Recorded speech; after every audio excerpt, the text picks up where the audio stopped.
SBA Publications.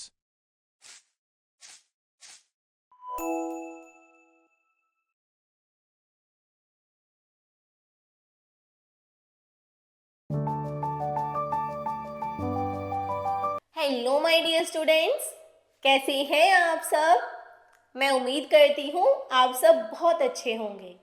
Dear students, आज हम पढ़ने वाले हैं एक नया विषय। और आज के हमारे विषय का नाम क्या है? आज के हमारे विषय का नाम है शब्द विचार। आज हम पढ़ने वाले हैं शब्द विचार के बारे में कि शब्द क्या होते हैं, शब्दों के भेद कौन कौन से होते हैं। चलिए शुरू करते हैं। यानी कि शब्द तभी शब्द कहलाता है जब उसका कोई अर्थ निकलता है, यानी जब उसका कोई मतलब निकलता है, उससे कुछ ना कुछ चीज बनती है, उसे ही हम शब्द कहते हैं। देखिए, इस चित्र का नाम गुब्बारा है, यानी कि इसे हम क्या बोलते हैं? इसे हम गुब्बारा बोलते हैं। यानी कि इसका कुछ ना कुछ मतलब होता है और यह इन सभी वर्णों का प्रयोग करके बनाया गया है। इसी प्रकार इस चित्र को हम अनार कहते हैं।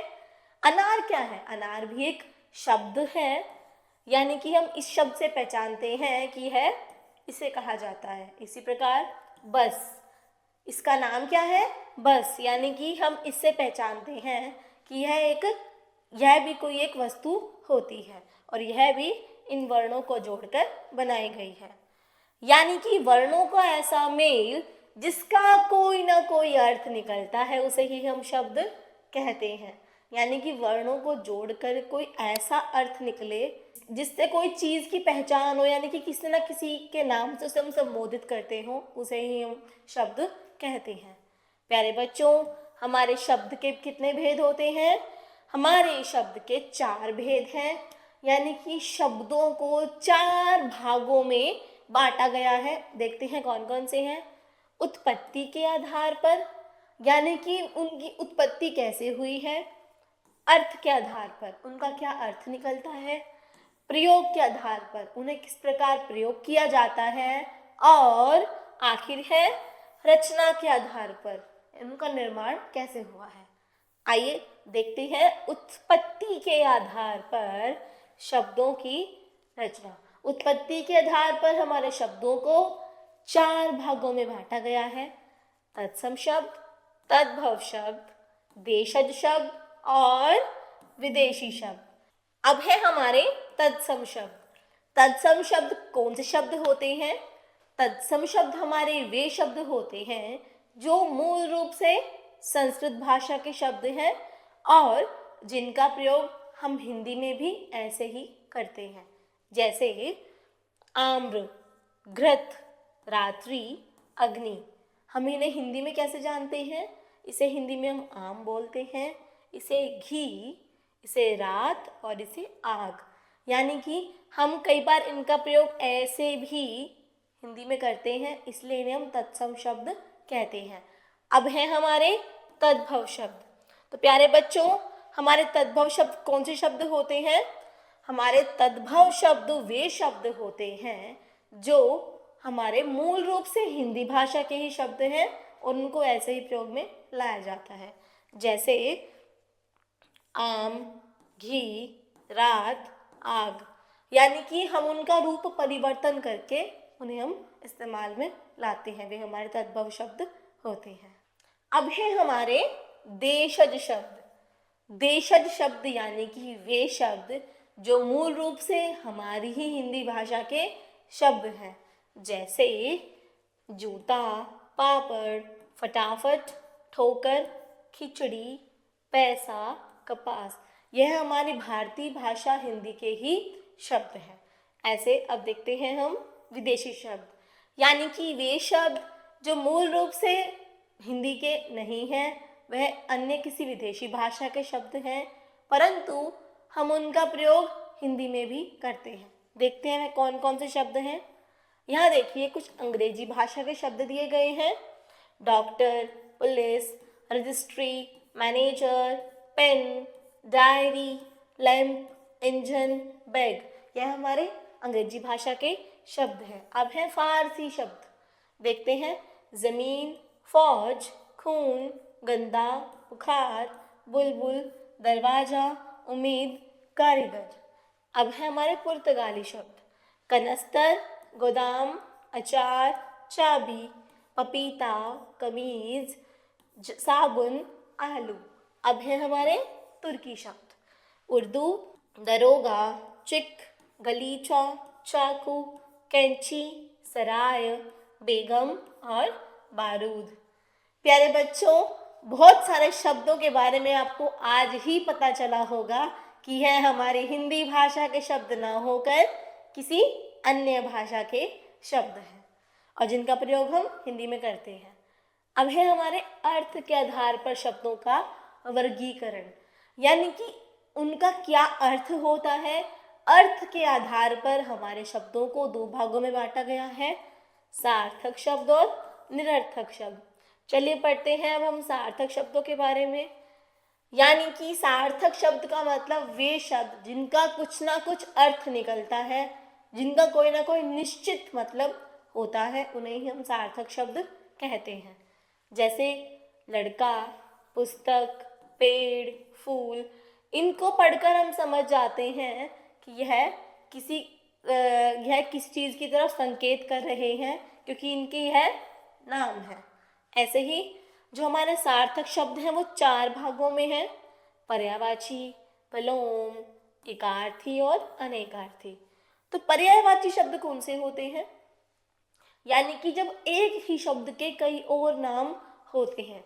जैसे आपका नाम विद्यालय में कुछ और होगा और हो सकता है आपके घर में आपको किसी और नाम से जानते हो, तो यह आपका पर्यायवाची शब्द हो गया। इसी प्रकार है हमारे विलोम शब्द, यानी कि उल्टे अर्थ, जैसे कि गर्म, ठंडा, जो एक दूसरे के उल्टे होते हैं, उन्हें हम विलोम शब्द कहते हैं।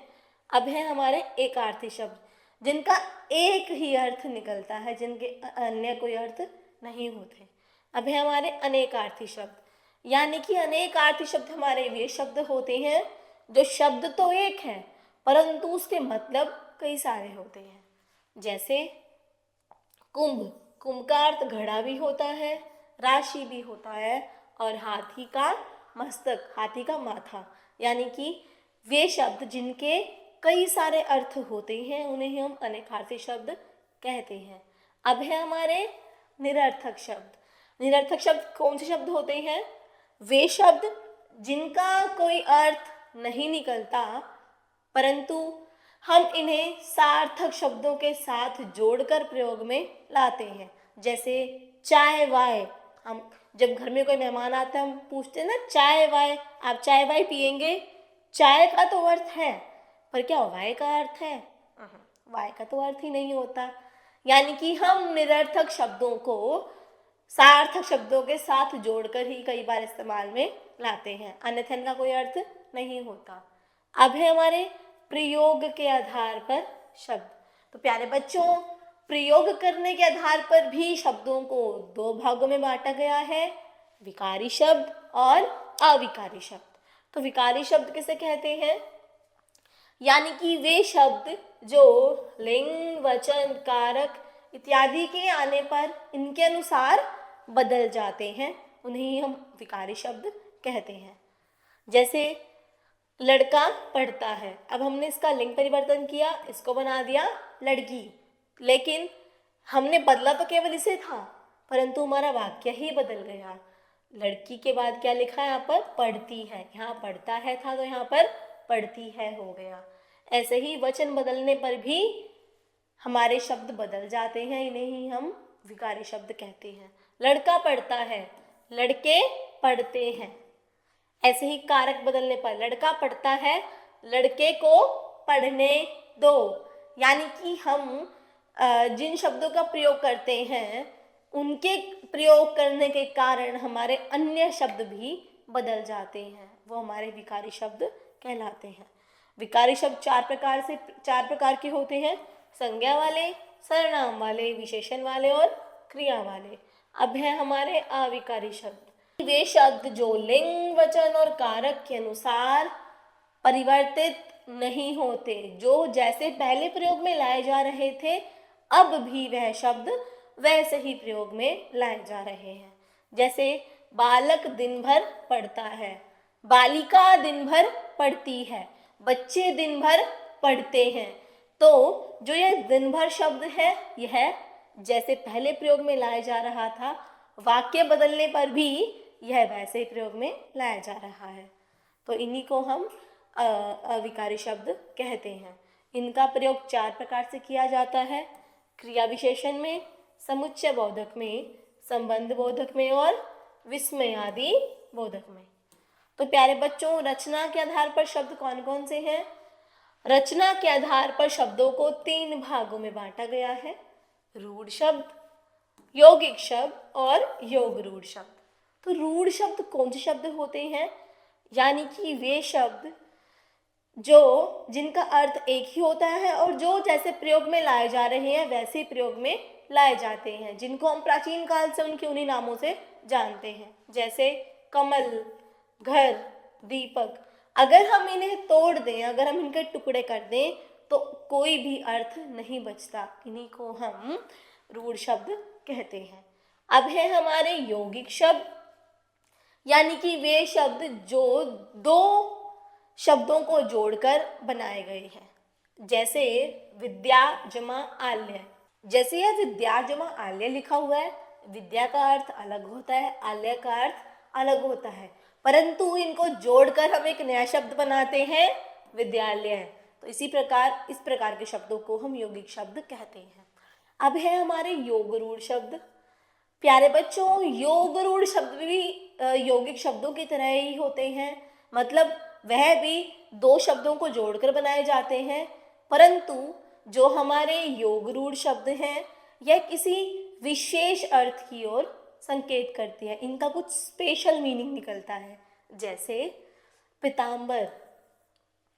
पीतांबर का अर्थ क्या होता है? पीला है अंबर जिसका, यानी कि यहाँ पर विष्णु जी को संबोधित किया गया है। इसी प्रकार नीलकंठ, नीला है कंठ जिसका, यहाँ पर इनको नील जमा कंठ, नील का अर्थ अलग होता है, कंठ का अलग अर्थ होता है। नील और कंठ दोनों को जोड़कर एक नया शब्द बनाया गया, नीलकंठ, जो शिव जी की तरफ हमें इशारा करता है, यानी कि भगवान शिव को संबोधित करता है। आइए इसे कविता के माध्यम से समझते हैं। शब्दों का सही प्रयोग भाषा को सजाएगी, उच्चारण का तुम रखो ध्यान, भाषा तुम्हें अच्छा वक्ता बनाएगी। तो देखते हैं आज हमने क्या क्या सीखा। अर्थ के आधार पर शब्दों के 2 भेद हैं, सार्थक और निरर्थक। ऐसे ही वर्णों का ऐसा मेल जिसका कोई ना कोई अर्थ निकलता है, उसे ही हम शब्द कहते हैं। उत्पत्ति के आधार पर शब्दों के 4 प्रकार हैं: तत्सम, तद्भव, देशज और विदेशी। रचना के आधार पर शब्द 3 प्रकार के होते हैं: रूढ़, यौगिक और योग रूढ़ शब्द। प्रयोग के आधार पर शब्दों के 2 भेद हैं, विकारी शब्द और अविकारी शब्द। प्यारे बच्चों, आज हमने शब्द के बारे में जाना, शब्द किसे कहते हैं, शब्द कितने प्रकार के होते हैं इत्यादि पर आज हमने चर्चा करी। मैं उम्मीद करती हूँ आपको पढ़कर समझ आया होगा। आज के लिए इतना ही, मिलते हैं अगली कक्षा में एक नए विषय के साथ। धन्यवाद।